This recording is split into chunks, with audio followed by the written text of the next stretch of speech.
Selamat datang ke Forum Ilmiah sempena Hari Raya Aidiladha. Topik kita hari ini ialah hukum ibadah korban di luar negara, sah atau tidak. Ramai umat Islam hari ini memilih untuk melakukan ibadah korban melalui agensi luar negara. Namun timbul persoalan, adakah ia menepati syarat-syarat? Mari kita dengar pandangan dari panelis pertama kita. Terima kasih kepada Tuan Moderator. Sebelum kita pergi lebih jauh, penting untuk kita fahami maksud sebenar ibadah korban. Perkataan korban atau udhiyah berasal daripada bahasa Arab yang merujuk kepada haiwan yang disembelih sempena Hari Raya Aidiladha dan Hari Tasyrik, iaitu 11, 12 dan 13 Zulhijjah. Menurut jumhur ulama, hukum ibadah korban adalah sunat muakkad, sangat dituntut bagi mereka yang mampu. Namun, menurut mazhab Hanafi, ia adalah wajib jika seseorang memiliki kemampuan. Ibadah ini bukan sekadar sembelihan biasa. Ia adalah lambang ketaatan dan ketakwaan, sebagaimana yang ditunjukkan oleh Nabi Ibrahim AS yang sanggup menyembelih anak Nabi Ismail AS kerana taat kepada Allah SWT. Namun, Allah gantikan dengan seekor kibas sebagai isyarat bahawa yang dinilai ialah keikhlasan dan pengorbanan. Seperti yang disebut dalam surah Al-Hajj ayat 37, daging dan darah binatang korban ia tidak sampai kepada Allah, tetapi yang sampai kepadanya ialah ketakwaan kamu. Jadi, semangat korban perlu dipahami dengan betul, bukan sekadar rutin tahunan, tetapi satu pengajaran rohani yang mendalam. Dari sudut fiqh, ibadah korban yang dilaksanakan dalam negara tetap dianggap sah dan diterima dengan syarat-syarat tertentu dipenuhi. Antaranya ialah haiwan korban mestilah disembelih dengan waktu yang ditetapkan, iaitu bermula selepas solat Hari Raya Aidiladha hingga berakhirnya Hari Tasyrik yang ketiga. Selain itu, niat korban mestilah dibuat dengan jelas oleh orang yang berkorban sebelum sembelihan dilakukan, sama ada secara langsung atau melalui wakil. Penting juga untuk memastikan bahawa wakil yang melaksanakan ibadah tersebut adalah pihak yang amanah, berpengetahuan dan benar-benar memahami tuntutan syarak, termasuk cara penyembelihan, niat, pengagihan dan laporan kepada peserta.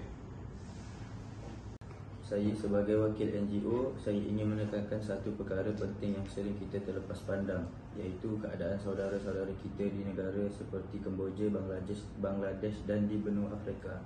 Di sana, ramai umat Islam yang tidak berpeluang menikmati daging sepanjang tahun kesan daripada konflik negara mereka. Jadi, pada Hari Raya Haji inilah menjadi satu-satunya waktu di mana mereka dapat merasai nikmat daging. Itu pun dalam jumlah yang terhad, cukup untuk dikongsi seisi keluarga. Melalui usaha NGO, program korban ini dilaksanakan dengan penuh amanah, adil dan tulus. Kami memastikan agihan korban sampai kepada mereka yang benar-benar memerlukan, tanpa sebarang penyelewengan. Penerimaan juga menyedari bahawa daging korban ini adalah hasil sumbangan daripada umat Islam Malaysia, satu tanda kasih sayang dan keprihatinan umat Islam di negara kita terhadap saudara-saudara mereka di luar sana. Korban ini bukan sekadar derma daging, ia adalah satu ibadah yang besar maknanya. Ibadah korban membawa keberkatan, ia menyatukan umat Islam dan ia juga meringankan beban saudara-saudara kita yang hidup dalam keadaan serba kekurangan. Dalam mazhab Syafi'i, wakil dibenarkan untuk melaksanakan korban. Syaratnya, niat korban hendaklah dilakukan oleh peserta asal, manakala wakil hanya menjalankan tugasan menyembelih. Tidak melihat sembelihan secara fizikal tidak membatalkan ibadah. Bahkan pada zaman sekarang, ramai yang menggunakan video dan laporan bergambar untuk memberi keterangan kepada peserta. Apa yang penting ialah memastikan amanah dan syarat sah korban itu dipenuhi dengan baik. Sekian dari saya. Dari sudut masyarakat, memang ada kekeliruan antara korban dan sedekah daging. Ramai yang ragu bila tak nampak penyembelihan berlaku depan mata. Sebab itulah pentingnya pendidikan masyarakat agar mereka semua faham selagi cukup syarat dan niatnya korban, maka ibadah itu sah. Video atau gambar boleh membantu memberi keyakinan. Sebagai penyelenggara tempatan, saya perhatikan tren melaksanakan ibadah korban di luar negara semakin meningkat, dan ini memberi kesan langsung kepada kami. Apabila lebih ramai memilih untuk berkorban di luar negara, permintaan terhadap lembu tempatan berkurang. Ini bukan sahaja menjejaskan pendapatan penternak, malah memberi kesan kepada peniaga kecil seperti saya yang bergantung kepada musim korban untuk menampung perniagaan. Saya faham niat ramai yang ingin bantu saudara seagama kita di negara bergolak atau miskin. Itu satu amalan yang sangat baik dan mulia. Namun, saya rasa kita perlu cari satu keseimbangan di mana kita boleh mempertimbangkan untuk bahagikan korban sebahagian dibuat di luar negara dan juga di dalam negara. Di luar negara sebagai sumbangan dan sebahagian lain dilakukan dalam negara untuk menyokong ekonomi tempatan. Selain itu, korban yang dibuat dalam negara ada nilai tambah dari segi pendidikan dan syiar Islam. Anak-anak boleh melihat sendiri proses ibadah, masyarakat dapat bersama-sama dalam semangat gotong royong dan suasana Hari Raya Aidiladha itu sendiri menjadi lebih bermakna di peringkat komuniti. Saya berasal daripada kampung. Dulu korban memang kita buat beramai-ramai dengan orang kampung selepas solat sunat Hari Raya. Tapi pada zaman sekarang, lebih ramai yang memilih untuk menempah bahagian korban mereka di luar negara kerana ia lebih murah dan lebih mudah. Cuma di masa depan nanti, saya berharap agar lebih ramai yang memilih untuk melakukan ibadah korban di dalam negara dengan orang kampung masing-masing kerana supaya syiar Islam dapat dikekalkan dan anak cucu kita dapat merasai pengalaman melakukan ibadah korban di negara sendiri. Sebagai pelajar IPT, kami kadang-kadang memilih untuk mengambil bahagian korban di luar negara kerana kosnya lebih murah. Contohnya, berkongsi bahagian dengan 7 orang pun tak sampai RM300. Tapi saya tetap pastikan agensi yang uruskan itu sah dan ada bukti seperti video sebagai jaminan. Saya berharap pihak berkuasa dapat wujudkan satu sistem rasmi yang memantau atau menyenaraikan agensi yang dipercayai supaya urusan menjadi lebih telus dan selamat untuk semua. Saya mewakili pandangan anak muda. Saya lihat kedua-dua tempat dalam dan luar negara ada manfaat tersendiri. Tapi jangan lupa, tujuan korban ialah untuk melatih diri dengan nilai pengorbanan, mentaati perintah Allah dan menunjukkan keprihatinan sosial. Penting bagi kita memahami tujuan sebenar korban dan buat pilihan yang terbaik ikut kemampuan serta keperluan semasa. Terima kasih semua panelis atas pandangan yang sangat bernas. Kesimpulannya, ibadah korban di luar negara adalah sah dari sudut syarak asalkan memenuhi syarat-syarat yang ditetapkan. Namun masyarakat juga digalakkan untuk melaksanakan korban di tempat sendiri agar syiar Islam terus hidup dalam komuniti kita. Semoga ibadah kita diterima Allah. Sekian, Assalamualaikum warahmatullahi wabarakatuh.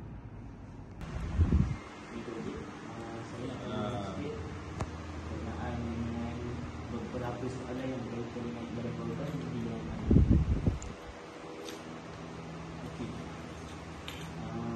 soalan pertama dia, apa hukum bagi kita yang berada di Malaysia untuk melakukan ibadah korban di luar negara menurut pandangan ulama dan perbezaan mazhab?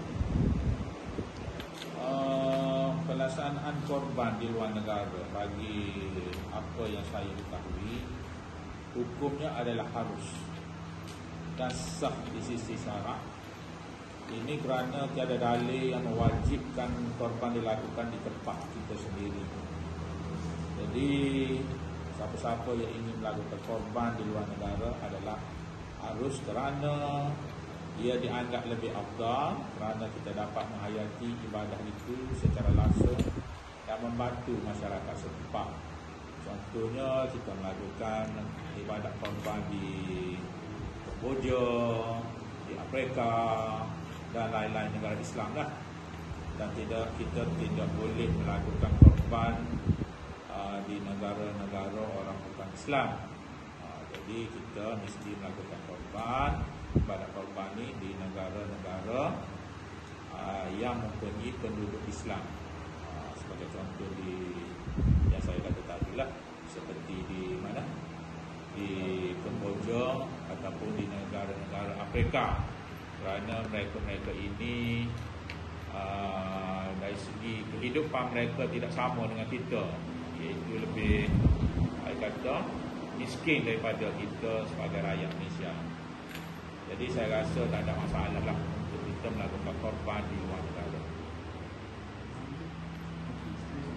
adakah panduan dan cadangan yang boleh dibagi kepada masyarakat yang ingin melaksanakan korban di luar negara?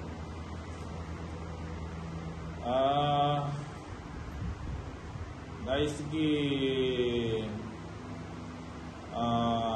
antara pandangan yang boleh diberikan untuk melaksanakan korban di luar negara ialah yang pertama sekali, pastikan organisasi yang menguruskan korban itu dipercayai dan dilaksanakan ibadah dengan betul. Jadi sekarang ini banyak kan syarikat-syarikat yang menawarkan ataupun organisasi-organisasi yang menawarkan ibadah korban di luar negara. Kita tak mahu di antara organisasi-organisasi ini adalah skema-skema yang mengambil kesempatan ke atas kita. Dan yang kedua, pastikan wakil dilakukan dengan jelas, sama ada melalui lafaz atau dokumen. Dan seterusnya, kita mesti memilih negara yang benar-benar yang memerlukan ibadah korban tersebut, yang boleh memberi manfaat kepada penduduknya. Dan kalau kita berkemampuan lakukan korban di dalam negara supaya dapat menyaksikan dan menghayati ibadah korban secara langsung. Itu yang lebih baiklah. Kalau kita dah banyak dah abadi korban di dalam negara, maka kita bolehlah buat korban di luar negara. Okey, dan soalan, adakah terdapat dalil atau fatwa yang rasmi untuk menyokong pelaksanaan ibadah korban di luar negara? Ya, ada beberapa pandangan rasmi yang menyokong pelaksanaan ibadah korban di luar negara. Antara yang haruskan ialah Majlis Fatwa Negeri Selangor dan Darul Ifta Mesir. Mereka menyatakan bahawa hukumnya harus selagi syarat-syarat wakalah atau wakil korban dipenuhi dan korban dilakukan dalam waktu yang ditetapkan oleh syarat. Saya rasa itu. Okey, terima kasih atas hujah yang disampaikan.